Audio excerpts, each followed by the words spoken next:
नमस्कार प्यारे साथियों, आप सभी का हमारे YouTube चैनल में बहुत बहुत स्वागत है।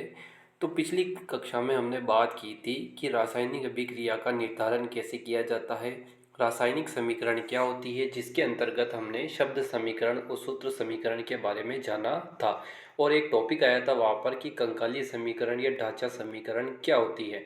तो उसके बारे में मैंने आपको बताया था कि किसी भी रासायनिक समीकरण जो होती है उसके दोनों ओर तत्वों के परमाणुओं की संख्या क्या होती है, संतुलित होती है। यदि वह संतुलित नहीं होती है, दोनों तरफ के परमाणुओं की संख्या समान नहीं होती है, तो वह कंकालीय ढांचा रासायनिक समीकरण कहलाती है। इस कंकालीय ढांचा रासायनिक समीकरण को हमें संतुलित करना बहुत आवश्यक होता है, क्योंकि हमने वहाँ एक बात पढ़ी थी कि द्रव्यमान संरक्षण का नियम ये कहता है कि दोनों ओर का द्रव्यमान क्या होता है, बराबर होता है। उसी प्रकार परमाणुओं की संख्या भी क्या होती है, दोनों तरफ बराबर होती है। तो उसी लेक्चर को आगे बढ़ाते हुए आज हम पढ़ेंगे कि किसी रासायनिक अभिक्रिया को किस प्रकार से संतुलित किया जाता है। तो रासायनिक अभिक्रिया को संतुलित करने के लिए हीट एंड ट्रायल विधि का उपयोग किया जाता है, जिसके निम्न चरण होते हैं। तो ये आपको सामने ये दिख रही है एक प्रकार की असंतुलित अभिक्रिया। इसमें आप दोनों ओर के परमाणुओं की संख्या की बात करेंगे तो दोनों ओर आपको परमाणु क्या दिखेंगे, असमान दिखेंगे। तो लेफ्ट हैंड साइड में आप देखेंगे कि इधर आयरन का एक परमाणु उपस्थित है और उधर राइट हैंड साइड में आयरन के 3 परमाणु उपस्थित है। उसी प्रकार ऑक्सीजन की बात करेंगे तो ऑक्सीजन लेफ्ट हैंड साइड में 1 है और राइट हैंड साइड में 4 है, और हाइड्रोजन की संख्या दोनों तरफ बराबर है। तो हम देख रहे हैं कि दोनों ओर के परमाणुओं की संख्या क्या है, बराबर नहीं है। इसे हमें क्या करना है, बराबर करना है। तो इसे संतुलित करने के निम्न चरण होते हैं। तो पहला चरण क्या कह रहा है कि सर्वप्रथम हम क्या करते हैं, आणविक सूत्र के चारों ओर बॉक्स बनाते हैं। जो हमारी ये आणविक सूत्र है, जैसे आयरन को Fe से बताते हैं, जल को H2O से बताते हैं, और ये क्या है, ये है आयरन ऑक्साइड Fe3O4 और हाइड्रोजन गैस। तो इन सब आणविक सूत्रों के चारों तरफ हम क्या करते हैं, एक बॉक्स बनाते हैं। पहली स्टेप में बॉक्स बनाया जाता है, फिर उसके बाद स्टेप टू कह रहा है कि असंतुलित समीकरण में उपस्थित विभिन्न तत्वों के परमाणुओं की सारणी टेबल हम बनाते हैं। तो क्या करना है, स्टेप 2 में हम ये करते हैं कि हमें हमारी रासायनिक अभिक्रिया में कौन कौन से तत्व देखने को मिल रहे हैं, उन सभी तत्वों को हम क्या करते हैं, एक सारणी बनाते हैं। उस सारणी में हम एक कॉलम बनाते हैं कि बाई और परमाणुओं की संख्या क्या है। तो बाई ओर यानी कि लेफ्ट हैंड साइड में परमाणु जो हमारे तत्व उपस्थित है, उन तत्वों की संख्या, तत्वों में परमाणुओं की संख्या क्या क्या है। तो हम देख रहे हैं कि हमारी ऊपर जो हमारी रिएक्शन है उसमें बाई ओर आयरन का एक परमाणु उपस्थित है, हाइड्रोजन के 2 है और ऑक्सीजन का 1 है। उसी प्रकार हम दूसरी ओर एक और कॉलम बनाएंगे जिसको हम निरूपित करेंगे कि दाई ओर के परमाणुओं की संख्या। तो दाई ओर हम देख रहे हैं राइट हैंड साइड में, तो आयरन के कितने परमाणु उपस्थित है, 3, और हाइड्रोजन के 2 है और ऑक्सीजन के 4 है। तो आप देख रहे होंगे कि आपको अंतर सुस्पष्ट पता लग रहा होगा कि दोनों और परमाणु की संख्या भिन्न है। अब स्टेप 3 क्या कह रही है कि स्टेप थर्ड में हम क्या करते हैं कि अभिकारक या उत्पाद में से सबसे अधिक परमाणु संख्या वाले तत्व को हम चुनते हैं और उसके विपरीत तत्व या यौगिक के आगे निम्नतम गुणांक का प्रयोग कर अभिक्रिया को संतुलित करते हैं। तो अब यह अभिक्रिया जो है इसमें हम देख रहे हैं कि सबसे ज़्यादा परमाणु संख्या किस तत्व की है। तो हम यहाँ पर देख रहे हैं कि राइट हैंड साइड में ऑक्सीजन के 4 परमाणु उपस्थित है और इधर लेफ्ट हैंड साइड में ऑक्सीजन के 1 परमाणु ही उपस्थित है। तो सबसे पहले हम क्या करेंगे कि ज़्यादा संख्या वाले तत्व को चुनेंगे और उसकी संख्या को हम दूसरे साइड में विपरीत साइड में क्या करेंगे, बराबर करने का प्रयास करेंगे। तो इधर ऑक्सीजन 4 है, तो हम लेफ्ट हैंड साइड में क्या करेंगे, 4 से गुणा कर देंगे ताकि ऑक्सीजन परमाणुओं की संख्या भी क्या हो जाएगी, 4। तो अब हम देख रहे हैं कि ऑक्सीजन तो हो गए 4, लेकिन जो ये 4 गुणांक है ये बॉक्स के अंदर के संपूर्ण तत्वों से क्या होगा, गुणा होगा। तो ऑक्सीजन के तो 4 परमाणु हो जाएंगे, लेकिन हाइड्रोजन के पहले ही 2 परमाणु उपस्थित हैं और 2 हाइड्रोजन को अगर हम 4 से गुणा करेंगे तो हाइड्रोजन परमाणु की संख्या हो जाएगी 8। लेकिन हम दूसरी ओर देखें तो हाइड्रोजन परमाणुओं की संख्या उधर 2 ही है। अब इधर 8 हो जाएगी तो हमें उधर 6 परमाणुओं की संख्या और चाहिएगी।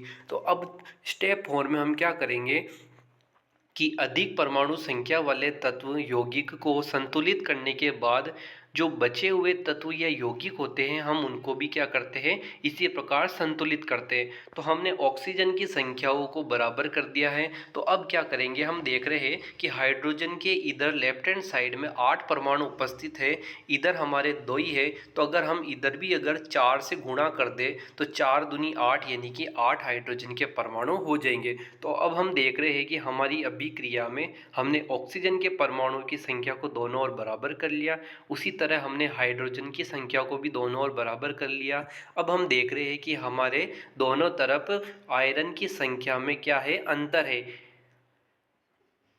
राइट हैंड साइड में आयरन के 3 परमाणु उपस्थित और लेफ्ट हैंड साइड में आयरन का 1 परमाणु उपस्थित है। तो अब हम क्या करेंगे, किस आयरन की संख्या को भी क्या करेंगे, हम बराबर। तो हम इधर 3 है तो अगर हम इधर आयरन के आगे लेफ्ट हैंड साइड में 3 से गुणा कर देते हैं तो क्या हो जाएगी, दोनों ओर की संख्या क्या हो जाएगी, बराबर। तो हम अब देख रहे हैं कि ये हमारी संतुलित रासायनिक समीकरण है जिसमें क्या है कि सभी तत्वों के परमाणुओं की संख्या बराबर हो गई है। अब स्टेप 5 क्या कहता है कि इस संतुलित समीकरण की जांच के लिए हम दोनों तरफ के तत्वों के परमाणु की संख्या का परिकलन करते हैं। हम देखते हैं कि यदि संख्या बराबर है तो समीकरण संतुलित कहलाती है। तो अब हम देख रहे हैं इस समीकरण में कि दोनों ओर परमाणुओं की संख्या बराबर है कि नहीं। तो हम देख रहे हैं कि इधर आयरन 3 है, इधर भी आयरन 3 मिल गए हैं। लेफ्ट हैंड साइड में हाइड्रोजन के 8 परमाणु हैं तो राइट हैंड साइड में भी कितने हैं, 8 हो गए हैं। उसी प्रकार ऑक्सीजन के इधर 4 है तो राइट हैंड साइड में भी क्या हो गए हैं, 4। स्टेप 6 ये कहती है कि भौतिक अवस्थाओं के संकेत लिखना। सबसे लास्ट स्टेप, ये सबसे इम्पोर्टेंट स्टेप होती है जिसके अंदर क्या है कि हमें हमारी रासायनिक समीकरण के अंदर भौतिक अवस्थाओं को भी लिखना जरूरी होता है।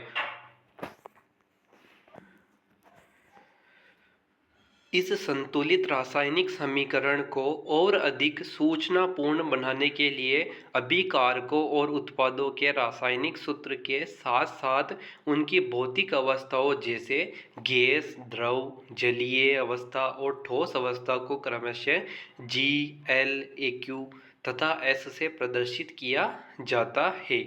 तो जो हमारी ये रासायनिक अभिक्रिया ऊपर हमने जिसको संतुलित किया है, तो हम इसके आगे जो भौतिक चिन्ह है, भौतिक अवस्थाओं के चिन्ह है, जैसे फेरस है तो फेरस आयरन को सॉलिड से ऐसे रिप्रेजेंट करेंगे। उसी प्रकार जल है तो जल के अणु को हम G से प्रदर्शित करेंगे। और Fe3O4 फेरिक ऑक्साइड है जिसको हम सॉलिड से रिप्रेजेंट करेंगे और हाइड्रोजन गैस को गैस से G से प्रेजेंट करेंगे। तो यहाँ पर आप देख रहे होंगे कि हमने जल के आगे जी चिन्ह लगाया है। तो ये जी चिन्ह क्यों लगाया, तो जी चिन्ह लगाने का उद्देश्य ये है कि इसमें जल का जो उपयोग है भाप के रूप में यानी कि वेपर के रूप में हो रहा है, इसीलिए हम जल के आगे जी चिन्ह लगा रहे हैं। अगर जल का उपयोग जलीय द्रवीय रूप में होता तो हम यहाँ पे एल लगाते, ठीक है, लिक्विड का सिंबल लगाते। किसी रासायनिक समीकरण में भौतिक अवस्थाओं को तभी शामिल किया जाता है जब उसकी आवश्यकता हो। यदि उसकी आवश्यकता नहीं है तो हम भौतिक अवस्थाओं का उपयोग नहीं किया करते हैं, ठीक है। तो अगर आगे हम चलते हैं कि कई बार विभिन्न अवस्थाओं जैसे ताप, दाब, उत्प्रेरक को रासायनिक अभिक्रिया में तीर के निशान के ऊपर या नीचे की ओर दिखाया जाता है। तो कई बार क्या होता है कि हमें रिएक्शन कंडीशन दी गई होती है कि जैसे इस ताप की उपस्थिति में आप अभिक्रिया कराओ, या कई बार दाब दिया होता है, या कई बार ऐसे उत्प्रेरक दिए होते हैं जो क्या करते हैं, रासायनिक अभिक्रिया को संपन्न करवाते हैं। तो इन चीज़ों को हम क्या करते हैं कि जो हमारा एरो का निशान होता है अभिकारकों और उत्पादों के बीच में, तो इन दोनों के बीच में जो एरो का निशान होता है उसके ऊपर या नीचे की ओर हम इन अवस्थाओं को लिखते हैं। अब हम यहाँ पर एग्जाम्पल की बात करें तो कार्बन मोनोऑक्साइड हाइड्रोजन गैस से 340 एटीएम के दाब पर अभिक्रिया करता है तो मेथेनॉल का निर्माण करता है। यहाँ पर हमें दाब दिया हुआ है रिएक्शन कंडीशन में 340 एटीएम यानी कि एटमॉस्फेरिक प्रेशर, जिसे हम क्या कर रहे हैं कि इस एरो के निशान के ऊपर दर्शा रहे। तो ऊपर हमने बात करी थी कि ताप, दाब और उत्प्रेरक अगर ये रिएक्शन कंडीशन में दिए हुए होते हैं तो हम इसे एरो के निशान के ऊपर या नीचे की ओर दर्शाते हैं।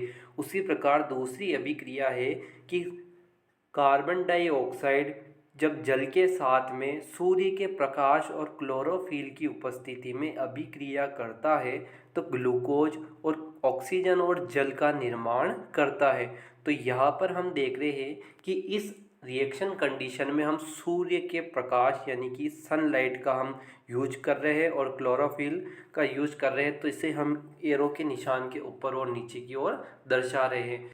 तो चलिए हम आगे कुछ उदाहरणों को सॉल्व करते हैं कि किसी रासायनिक अभिक्रियाओं को कैसे संतुलित करते हैं। तो ये रहे उसके निम्न एग्जाम्पल।